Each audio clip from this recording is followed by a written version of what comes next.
Pode começar, meu amigo. Ok. Bem, meus irmãos, boa noite a todos.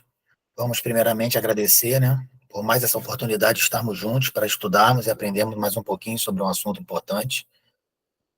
Pedir a orientação dos nossos guias e mentores para que esse estudo venha de forma plena e transparente para todos e que a gente consiga depois colocar tudo aquilo que a gente conversar em prática, né, no dia a dia, que é o mais importante. Pedindo autorização ao nosso Mestre Jesus, a todos esses guias, para que possamos iniciar o estudo dando todos graças a Deus. Bem, hoje nós vamos falar sobre o mau pensamento, né? E como se reconhece.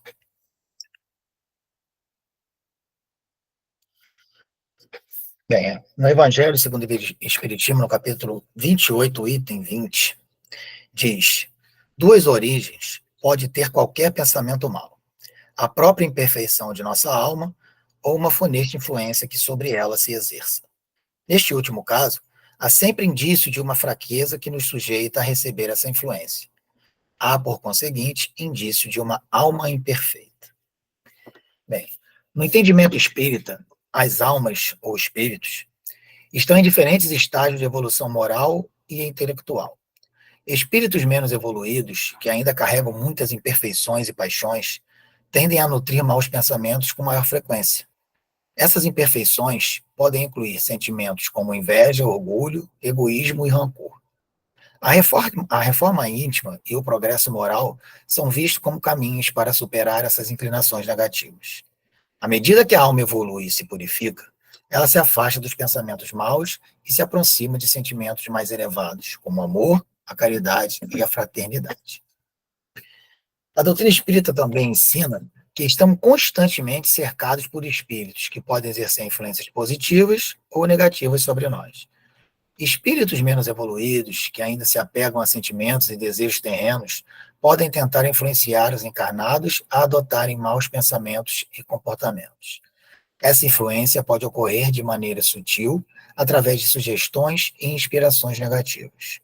O discernimento e a vigilância são necessários para resistir a essas influências, assim como a busca de boas companhias espirituais através da oração, da prática do bem e da elevação moral.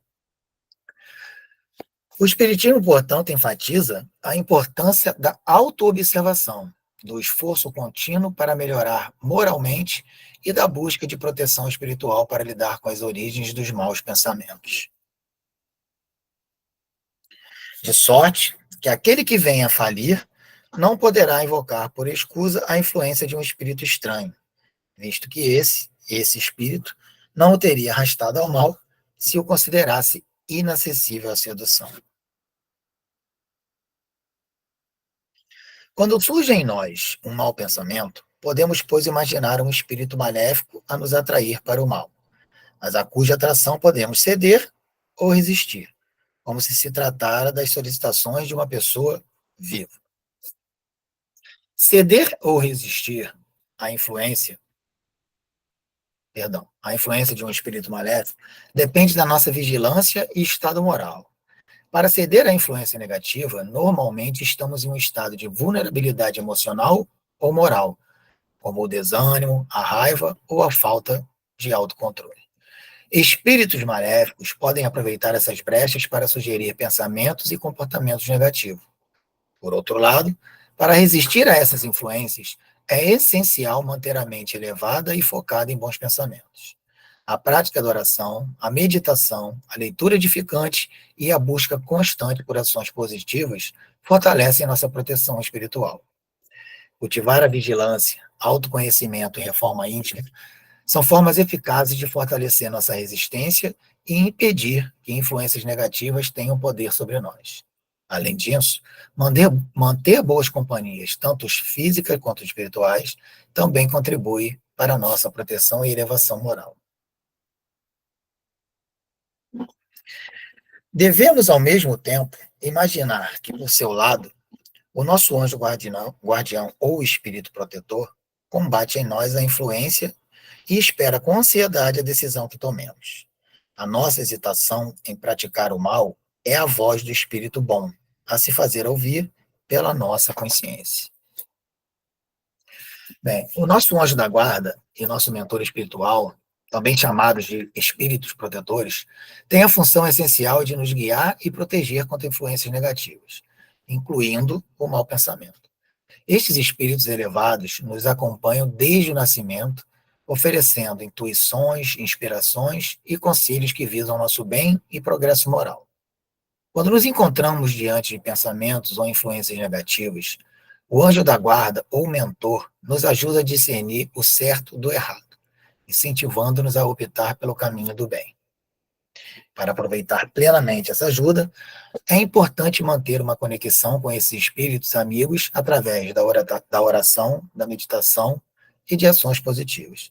Bem que eles sempre batem nessa tecla, né? De sempre estar ligado nessas orientações. Quanto mais nos esforçamos para seguir uma vida moral e espiritual elevada, mais abertos estamos às suas orientações e mais fortalecidos nos tornamos contra as influências do mal.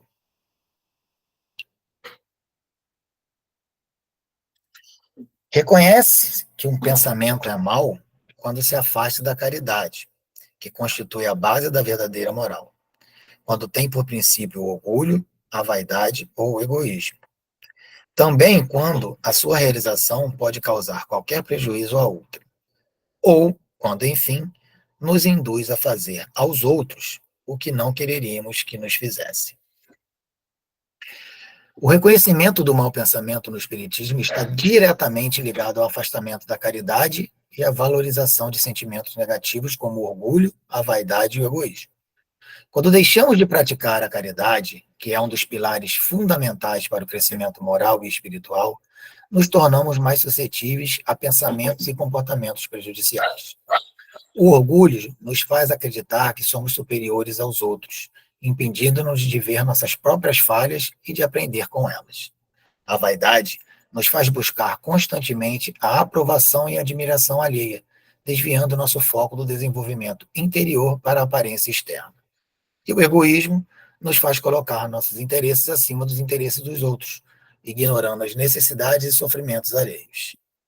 Ao reconhecer esses sinais, a ausência de caridade e a presença de orgulho, vaidade e egoísmo, podemos identificar que estamos nutrindo maus pensamentos. Este reconhecimento é o primeiro passo para a reforma íntima, onde nos esforçamos para substituir sentimentos negativos por virtudes como a humildade, a simplicidade e o altruísmo, alinhando-nos com os ensinamentos espirituais e fortalecendo nossa resistência contra influências maléficas. Bem, e para concluir, né, no contexto espírita, o mau pensamento pode ter duas origens principais: a imperfeição da alma e a influência de maus espíritos. A imperfeição da alma se manifesta através de sentimentos negativos, né, como já foi citado, como a inveja, o orgulho e o egoísmo, enquanto a influência de maus espíritos pode agravar esses pensamentos e comportamentos. Então, eles andam ali em conjunto, né? Se a gente já tem esses sentimentos, eles se aproveitam e potencializam isso. E se a gente não tiver vigilante ou com a ajuda de outras pessoas que percebam isso, a coisa só se agrava e a gente fica cada vez pior. Para ceder à influência negativa, frequentemente estamos em estados emocionais ou morais vulneráveis, né? Frágeis, no caso. Resistir a essas influências, no entanto, requer vigilância, elevação moral, prática de boas ações e manutenção de boas companhias espirituais.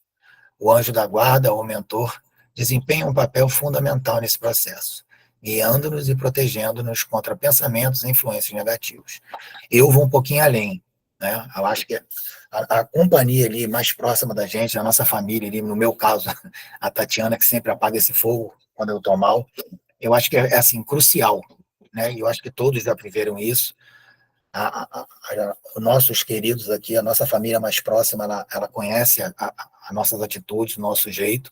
Então, são pessoas mais próximas que conseguem nos ajudar. E eu sou bem ajudado nisso e sei como isso funciona. E como isso é importante. Aprendi, né? Reconhecer o mau pensamento é crucial e geralmente ocorre quando nos afastamos da caridade e valorizamos o orgulho, a vaidade e o egoísmo. Esses sentimentos negativos nos desviam do caminho do bem e da evolução moral. Ao identificar esses sinais, podemos iniciar a reforma íntima, substituindo sentimentos negativos por virtudes como humildade, simplicidade e altruísmo. Em resumo, a prática constante da caridade, a busca por elevação moral, a conexão com o espírito de luz e a vigilância contra sentimentos negativos são fundamentais para resistir às influências malignas e promover nosso crescimento espiritual. Eu também colocaria ali uma leitura edificante que também nos traz, né, para perto desses irmãos e faz a nossa vibração ficar bem positiva. Isso, pelo menos comigo, é o que eu sinto. E quando a gente se afasta, né, de qualquer um desses citados e mais a leitura, a gente sente que as coisas começam a acontecer e a gente acaba não aprendendo, né? Só quando a coisa fica muito ruim que a gente lembra, mas são coisas importantes que a gente deve cultivar e fazer para poder estar cada vez melhor e mais protegido em relação a esses sentimentos. Bem, meus amigos, a gente fica por aqui, por hoje, né? Agradeço a todos aí pela atenção. Muito obrigado.